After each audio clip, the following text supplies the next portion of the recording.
Hey guys, we're back. It's been a bit of a break here, and I want to share with you a few things that have been going on, but today I want to talk about faith. And I actually never really liked this subject. Just real quick here, back in the 80s, there was a big faith thing going on, big faith movement, and frankly, it was exhausting. So the whole subject was just not something that I was into because it exhausted me, honestly. And but it's impossible to please God without faith, right? So that's kind of important. And the thing is that, you know, what do you do when we're supposed to have faith and we're anxious? Right? What do you do when you're fearful? Like, really scared. I talk to a lot of people who fairly often have panic attacks. So, and believers. And I've had them myself. So, and I want to share a story a little bit about that. So how do you put all that together when it comes to having enough faith? What is faith? I'm not going to answer all the questions. There's so many when it comes to faith. But so let me tell my story.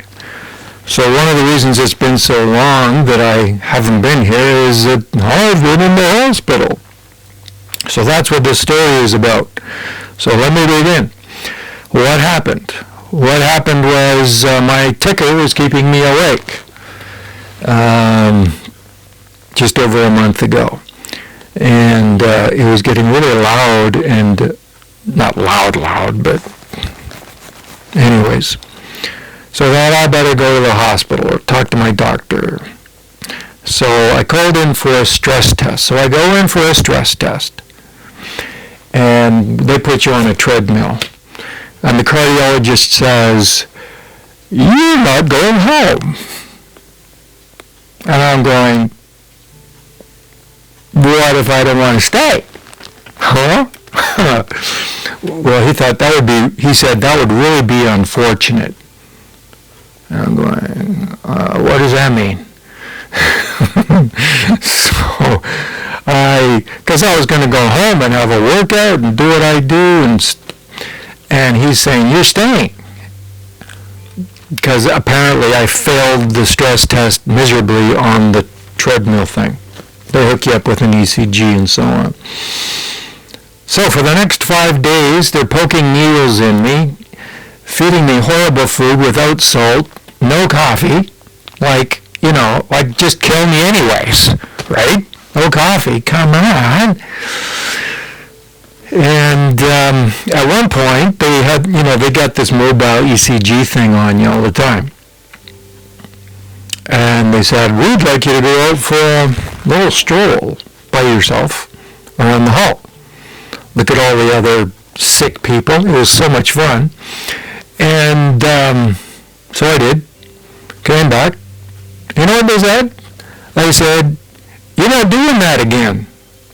So, what do you mean? No, you're in bed rest. What do you mean?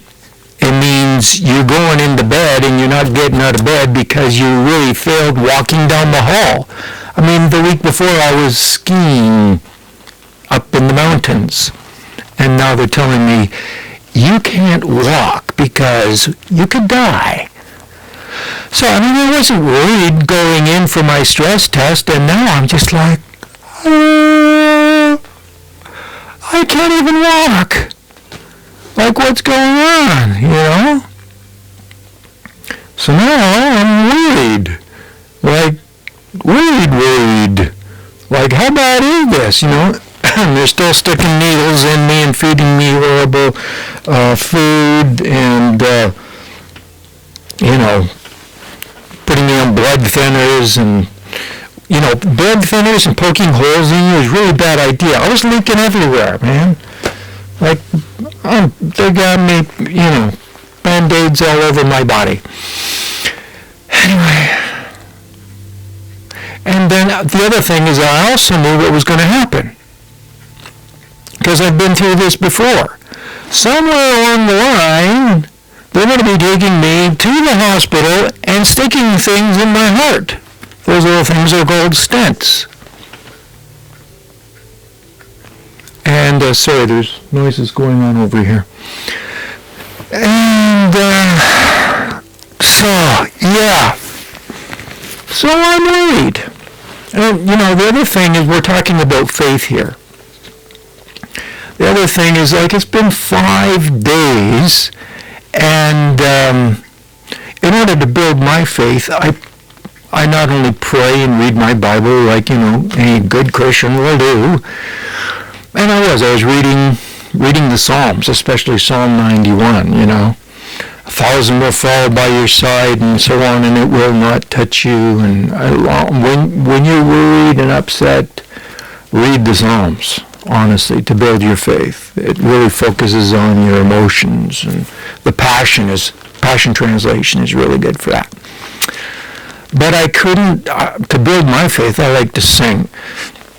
That's why I sense His presence. I sense the anointing. I sing and I pray in tongues. But I couldn't do that. For some reason, the people next door just might think that's a little weird. And unquote. So I just did a lot of meditating, soaking, but it just didn't do it, So my faith level wasn't great. So I had other people praying for me, which was huge. Huge. Thank you for those who are watching this that prayed for me. I needed it.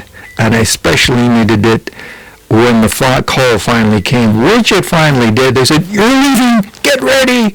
So I'm packing all my stuff up, and they throw me in the back of the ambulance, and boom, we're in this Kelowna ECG unit. And I know what's going to happen, right? And so it's a little anxiety-provoking, right? Now, I already knew from 14 years ago, 12 years ago when this happened, what happened was that the cardiologist said, okay, when they do the angioplasty, there's a 1 in 1,000 chance of risk of death. Okay, thank you for that. 1 in 1,000, that's pretty cool. And then he tells me when it came time for putting the stents in, and he said it so quickly, if I wasn't listening, I would have missed it. But this time he said, for the stent procedure, it's 1 in 100. That's a big difference, 1 in 1,000, 1 in 100. And they're about to put some stents in me. But, hold on, there's more. He says, as I'm talking, this is another cardiologist and surgeon, or whatever he was. And he says, from what he was saying with all of his medical jargon, I interpret it in saying there is a really strong more of a likelihood that we're going to do surgery. We're going to do surgery rather than put stents in. So you know what that means, right? That means to do the surgery, they have to get out the chainsaw, right? Bang, bang, bang, bang, bang. And they go right down the middle here, and they take the ribs, and they flip like that, and that's why they call it open heart surgery. And they're saying, and of course, when they're done that, they put you back together, and it's like 4 or 6 months wait before you feel human again, and there's a nice, beautiful purple zipper up your chest for the rest of your life. I was so looking forward to that. Not. Anyways, so 10 minutes later, I texted my wife and about, I don't want to do this. Please pray that this doesn't happen, and so on. Because I'm nervous now. I'm trying to stay calm. I'm just, I've been waiting for about an hour here, so I've just been relaxing and trying to focus on the Lord and His presence the best that I could. And so finally a nurse comes around and starts reeling me down. So that was good news. That meant we're not going to saw me open, They were going to do the stent thing. So that was huge. That was a huge relief, obviously. But still, it's kind of like, now we're doing this. Now we're back to 1 in 100, remember? So, I'm on the gurney and dressed with nothing but a nice sheet, basically. That was it. There was nothing else going on underneath there. Just me. And so we were feeling a little vulnerable and exposed. And I'm on this gurney, They did have the sheet on me. So I want to make that clear. The whatever they call it. And she's going down the hall, and then she bumps into these double doors, and boom! There's this big white room. And everything is silver and sterile, and there's these half a dozen people in these spacesuits. And I'm looking around, and nobody's saying a thing, and they actually had this Hawaiian music on. I'm looking for, there were no palm trees, but nice Hawaiian relaxing music. Oh, God. We're doing it. We're doing it. And, yes, I'm anxious. We are still talking about faith. And my heart is beating hard. You really don't want that to be happening because you know that they're going to be sticking things in it now, called stents. Done it before, but it doesn't make it easier because it is your heart, right? And so I'm laying there waiting. Everybody's doing their thing, getting ready, and they're doing their doctor talk and so on, you're getting ready for the scalpel, sledgehammer, buzzsaw. No, they didn't do the buzzsaw right. And I'm getting anxious just talking about it, can you tell? So I'm laying there looking at the ceiling, and I knew this little trick from when I did my practicum to help you to relax. My therapist taught me this. And so it's basically a relaxation technique, which I needed to get me to relax more, so my heart wouldn't beat so hard. And what you do, I'm looking at the wall here if you're wondering, and so what you do is you inhale on the count of 4. So it's 1, 2, 3, 4. Exhale. 1, 2, 3, 4. Inhale. 2, 3, 4. Exhale. 1, 2, 3, 4. Now that sounds so simple because you're all relaxed, as I am now. But believe it or not, as I was laying there, I messed it up several times. It's like, where was I? Was I inhaling or was I? Of course, you're doing it all in your head and in your body. So it's a really good exercise because it's involving your head and your body. So that's really good if you're having a panic attack or just really anxious. That's a great exercise because it's using both the top down and the bottom up, we call it, approach. So inhale, 1, 2, 3, 4, exhale, 1, 2, 3, 4. Like I said, I messed it up. But after about 3 minutes, these guys were taking their time. After about 3 minutes, I finally got it so that when they were ready, I was ready.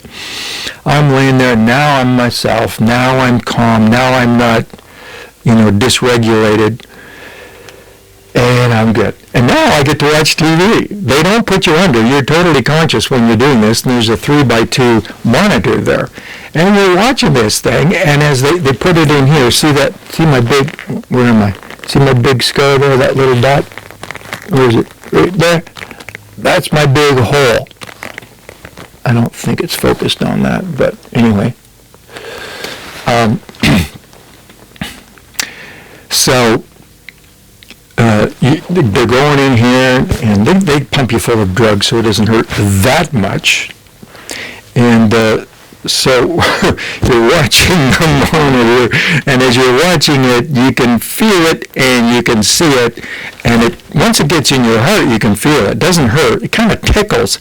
Until the last one that they did, he said it was calcified, so they kind of rammed it in there. Funny story.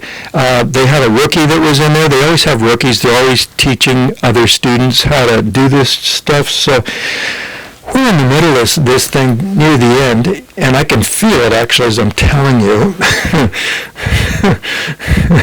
So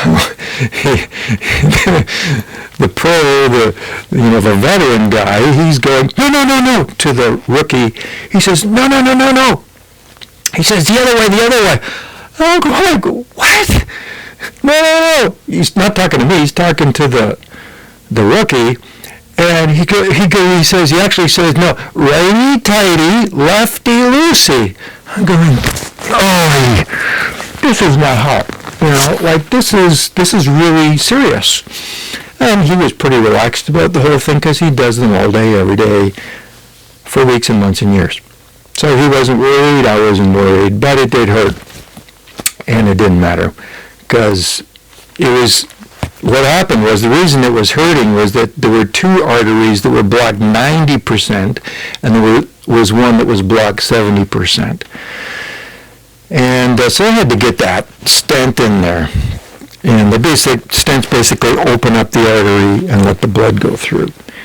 And so anyways, long story short, and I just remembered one of the most important things.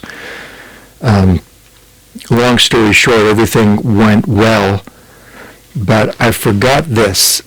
When they bumped the doors and they went in the room, and I'm like going into full panic mode, like holy cow.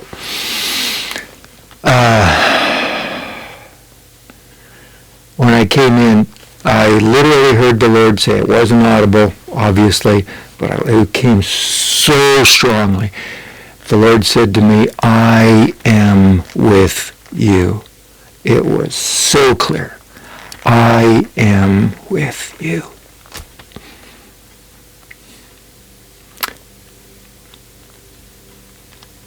And he was with me. He was with the doctors, the surgeons, or whatever you call them. And it all worked out fine. And that's the only scar that I've got. So, faith. Sometimes it feels like you have none. But you have friends and family that are praying for you. And He's with you. I knew His angels were with me in that room. I have two of them. I've actually heard one speak to me once. Audibly, I heard. So I knew that both of my angels were there. And I know what their names are, actually. So that was comforting as well. So after 6 days, 5 days of no real prayer, feeling faithless, somehow in that moment, He gives you what you need, and everything worked out fine. No purple zipper. I'm good to go. Can't wait to get back on the ski hill. Actually, I've been out a couple times since. Taking it easy.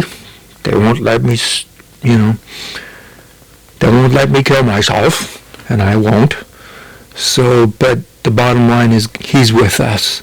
He's with you. And whatever it is that you're going through, COVID, anxiety, fear, whatever it is, He will never leave you, and He'll never forsake you. And I do want to encourage you, get into the Psalms. Faith comes by hearing, and hearing by the Word.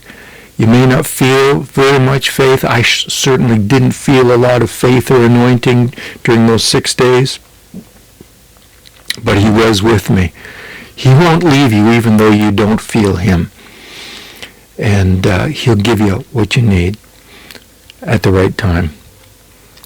And anyways, so thanks for listening to my story, and I hope this helped. God bless.